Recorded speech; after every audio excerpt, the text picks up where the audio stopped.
Cookup. Hey, you, right there. Y'all see it. Watch this video to the end, boy.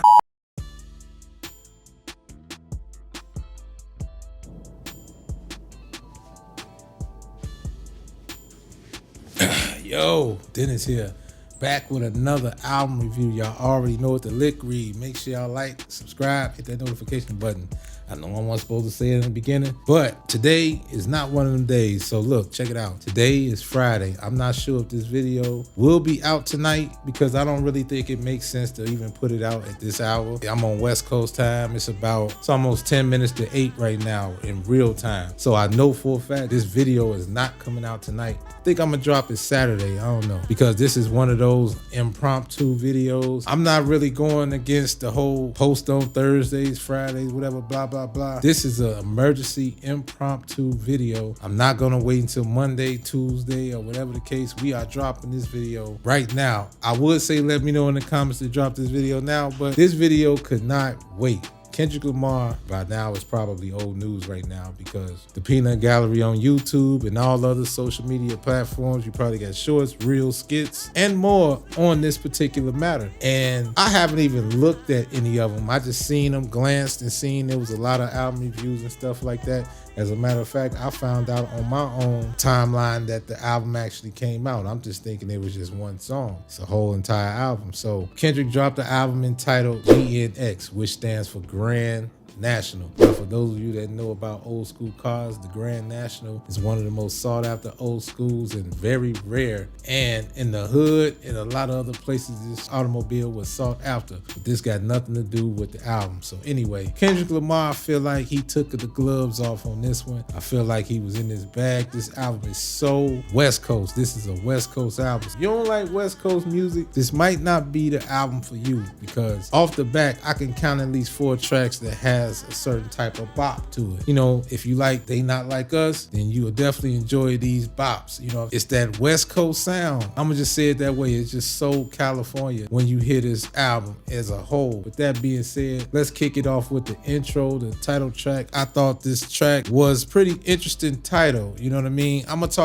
gonna talk about all 12 tracks, but I will talk about the ones that stood out to me, that just kind of stood out. I'm gonna just say that, just what it is. I'm gonna tell you about the tracks that stood out to me, so check it out. First track that stood out to me was the intro track. Now, this track is entitled Whacked Out Mural. I don't know why we call it the intro, but it's the kickoff track. You can do a vlog on this one track alone. It's quite a few tracks that you can actually do vlogs on this particular matter. You know Kendrick Lamar is a creative. You know he's gonna give us something that's thought-provoking, something that makes us think, something that's like shock value, so to speak. And this right here pulls no punches. Now, I like to think this track was like a recap in a sense, you know, just starting out, just stating the elephants in the room. And he pretty much gave us a recap and an update. So what I mean by recap, okay, we're gonna talk about what's been in previous news all summer long and so forth, which is the Drake, J. Cole, Kendrick thing, the whole Big 3 saga. I don't think he was trying to rev the motor up with that one, but he just kind of touched on that and then kind of moved on to everything that's obviously in the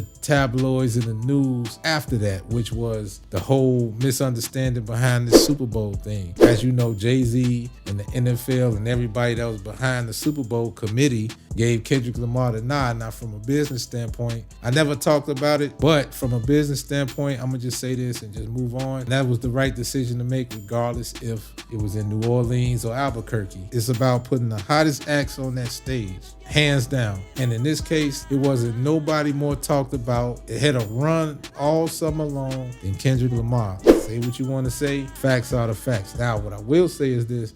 Is Lil Wayne deserving of it? Definitely. I would think so 100%, especially in New Orleans. And it means the world to him, obviously, and he spoke on that a couple times so far, finally opening up to that. Is that the right move to make? That's for you to decide. It's not really my opinion. Either way, I don't feel a way about it no way. But what I will say is Kendrick addressed this particular subject matter. Now, I'm pretty sure he was a little bit like, oh, okay. And he felt the way about a couple things. Like, he even took a dig at Snoop Dogg. I don't really call it a dig, but he just said, you know what, big homie, I wasn't really feeling that. I'm gonna give you a G-Pass. Apparently, he shared one of Drake's songs. And I don't think it was nothing malicious behind that or nothing nothing like that, or the OG picking and choosing sides or whatever. Either way, I mean, we really don't get caught up in the peanut gallery. For the interest of conversation, Snoop shared it because, I mean, we heard that out. It's not even worth mentioning the name of that song, but it was one of those AI type of things, and Drake uses different voices of like Snoop Dogg and a couple other ones in the piece. Whether it was a bad move or not, it was, I guess you could say it was creative. And I think from that standpoint, that's what it was. Not really condoning it, but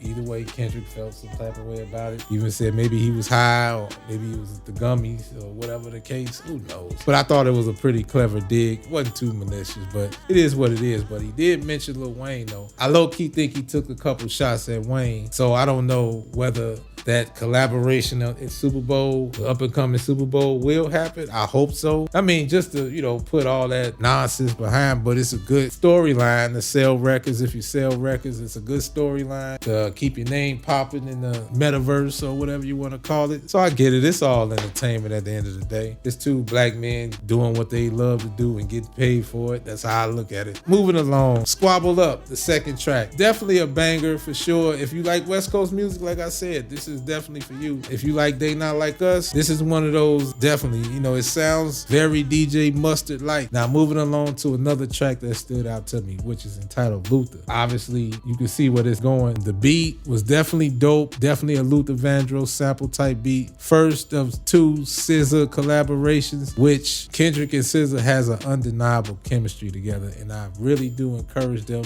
one day down the pipeline. You might want to do a collaborative album. I would definitely see that in the future. Hey, TDE, PG Lane, make that happen. Speaking of PG Lane, this particular album was the first solo release that Kendrick Lamar did under his own label, being that the Morale album was the last and final album under the TDE imprint, which granted him his walking papers. Again, this album is definitely by far way better than that album. I don't really judge that album. That's why I never did a review on it, because I didn't really feel like it was an album. But anyway, now that brings me to my next track. Now this track right here was definitely one of them ones on the album for sure. Man at the Garden. Now that track alone, he's starting to take the gloves off even more on this one and really talking his talk. This is a different type of Kendrick. And I normally you hear about the whole big three energy, the whole I'm King Kendrick energy. Well, this kind of take it a step further with that along in that spirit. He was just really talking his talk, like really saying like, I deserve all this, like really saying it and meaning it and standing on it.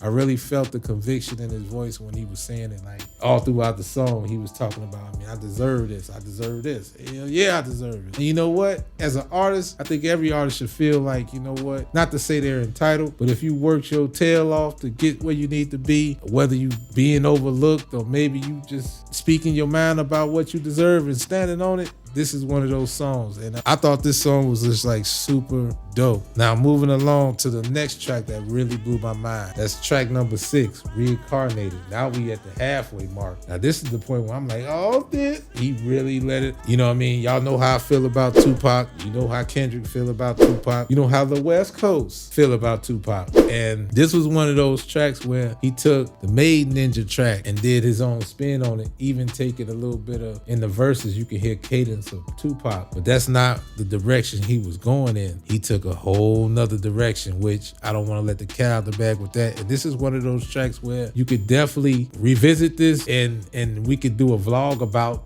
Reincarnated, this track alone. Like it's a couple tracks on here that you can break down and decode. Now this track, I'm still kind of decoding this track. And you know what I mean? I'm not here to break down every single song and do all this stuff that these guys is doing on these blogs or whatever. No knock to them. This is not one of those. I'm just giving it to you straight. I'm almost there now to give my rating, and we doing our ratings a little bit different, which I'll mention later. I'll just say this, man, that Reincarnated, very creative. So, which brings me to the very next track after that, which is entitled TV Off. And that's another DJ Mustard produced track, obviously, with the help of Soundwave, which is a longtime collaborator with Kendrick, TDE alike. So he been around forever. So shouts out to Soundwave, just a side note. You know what I'm saying? There's a lot of other dope producers that was involved in this piece, but I'm only speaking about the ones that stood out to me, especially like with the features. I mean, it wasn't that many features on there, but it did feature a lot of new artists that I never heard of before. before, which you can go ahead and look up all the credits and you'll see what I'm talking about. You did get a Roddy Ricch cider on Dodger Blue. That's a pretty dope album filler as well. Another banger, by the way. But moving back to TV Off, the beat switches up towards the end. It's definitely creative. It's definitely dope. It gives you that West Coast bop, that They Not Like Us type of bop. You know, it's definitely like that in the first half of the song, but towards the end, it switches up to a whole nother beat and he just goes off. Obviously, we're getting off into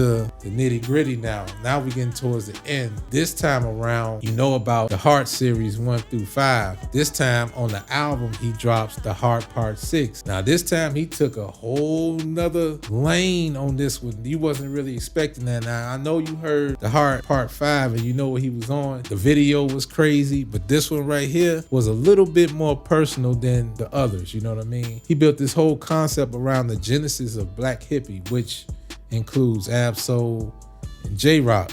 Now, as you know the story about Black Hippie, then you know that J-Rock was kind of like the front man, the one that was the first to be pushed out of the TDE camp along with Ab-Soul. These was the two juggernauts of Black Hippie, and this is a young Kendrick studying under Ab-Soul. In this song, he gives not only J-Rock his proper due. Obviously, their chemistry is ridiculous, but Ab-Soul, he gives Ab-Soul his flowers. But he also talked about him being the reason why Black Hippie broke up. And it takes a big man to admit those things, and he was talking about the direction he was going in, which what we come to know now, and that's what led to the group's breakup. I don't want to say demise because they still very much so brothers and they still together, but I just thought that was dope. And not only that, he took SWV's Use Your Heart song and flipped it as the beat, and it was just phenomenal. One of the tracks you can definitely do a vlog on too, which brings me to the title track, GNX, number 11, which features some of those artists that I was talking about, which features Hitter J3, a new artist. I never heard of this gentleman before. I'm assuming that all three of these artists on here is West Coast. Payson, I don't want to say his name wrong. Forgive me if I said your name wrong, brother. And last but not least, Young Threat. These three MCs on the track with Kendrick. I thought this track was dope. It's the title track, and I just thought it was dope. So West Coast. That's all I can say. It's just, this album is just so West Coast. And the last track, which I definitely thought it was dope, he pretty much give it to you straight, but you won't get the song until the end of the song. So I'm gonna just go ahead and say the man wrote a love song about his ink pen, a certain love for ink pen, and it was just so phenomenal. Now, we heard a lot of songs in this type of way. You know, you might have rapped about your state, like from Chicago. I'm from Chicago, by the way. A love song about Chicago, making Chicago like this girl or something like that. Or when Common did I Used to Love Her or something like that. It kind of fits in along the lines of that, except he's talking about a specific ink pen, a Gloria pen, which is a premium ballpoint pen that's been around forever. He was talking about how this pen took him into a lot of places. I'll let you listen to that. But it was a dope love song. Now, when you first listen to it, you'll think he's talking about his wife, but his wife has a totally different name. So I'm thinking it's like a little pet name or something for his wife. They don't even, maybe he call her Gloria. But in truth, I'm like, no, that's not her name. So I'm like, well, maybe that's an old girlfriend, a side piece. I don't know. But whole time, it was a ballpoint pen. The way he did it was just crazy. And not only that, SZA assisted on this one. This is why I say when you listen to their chemistry and how they put it together, that just let me further know, like, I think it's evident that they should drop an EP down the line. I think that's gotta happen. The SZA is a dope artist. Like, I wouldn't say she don't get the credit she deserves, because I think she do, because who doesn't think she's dope? I think she's crazy. So that is my standouts for this album. I'm gonna say on average, I think out of this album, he got about a good 9 to 11 songs. You can listen to it. If you like West Coast music, you can listen to it straight through. If you don't, you might think, this might be an average album. You ain't gonna say it's whack. You ain't gonna say it's the best, because this might not be your rock. But overall, this album is a dope album, and that's the only reason why I can't really give this a classic album. And this is just off 3 listens off the cuff. Now I'm gonna tell you off the first listen, this is what I came up with. First and foremost, y'all know we rate by a 5-star rating. We ain't gonna do stars anymore. So we took the stars out, we 86 those, and now we introducing the globes. You know what I mean? And that's the PowerCircle logos. So that's going to consider, you know, the Source had 5 mics, we got globes. With that being said, the first rating using the globes will be Kendrick Lamar in this case, and I rate this album a strong 4 globes. In this case, this is more than a solid album, but a dope album. You can't be a classic because then it would be biased. Now, Good Kid, Mad City is unanimous, is a classic. It's still charting to this day. However, this album can be a few more listens. This album can grow on you, possibly. Now, whether you rate this album in all of Kendrick's albums was classics, he can't miss. This will be no different because this is a dope album. I won't say it's a classic. Off the first listen, I gave it a 4. Who knows? But we might even revisit this whole thing with a lot of these concepts behind these songs and decoding them and all that. But I'm pretty sure the Peanut Gallery is going to do that for me. This video, I'm going to dedicate this particular video, this album review, to my boy One Stop Hip Hop, the oldest living Kendrick Lamar fan that I know. He's a fanatic. He knows it. He don't give a damn what you say. This is the oldest Kendrick Lamar fan ever. He is a hip hop kid. This guy is he defined the laws of gravity when it comes to Kendrick Lamar, how deep he goes.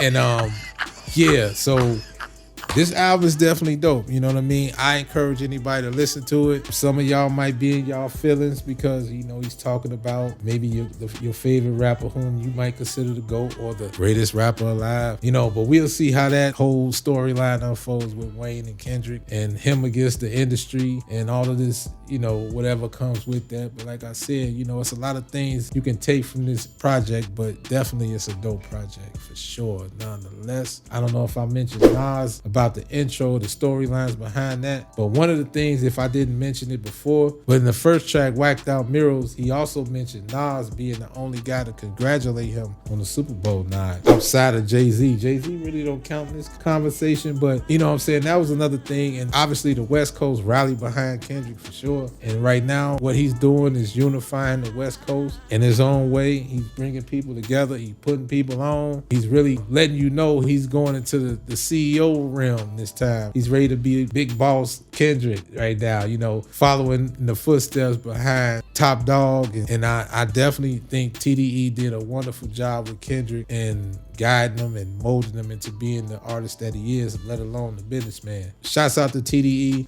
Shouts out to PG Lane. Go check out that album, download it, buy it, however you consume music. Go check out GNX. I think it's definitely worth the listen. You heard it first here. And that's going to be the end of my vlog. Make sure you like and subscribe, hit the notification button. And if you made it this far, I definitely appreciate y'all for watching the videos to the end. And as always, keep God first. Stay sucker free. By all means, get to the money. Peace and love. Stay healthy. The mouth is joint.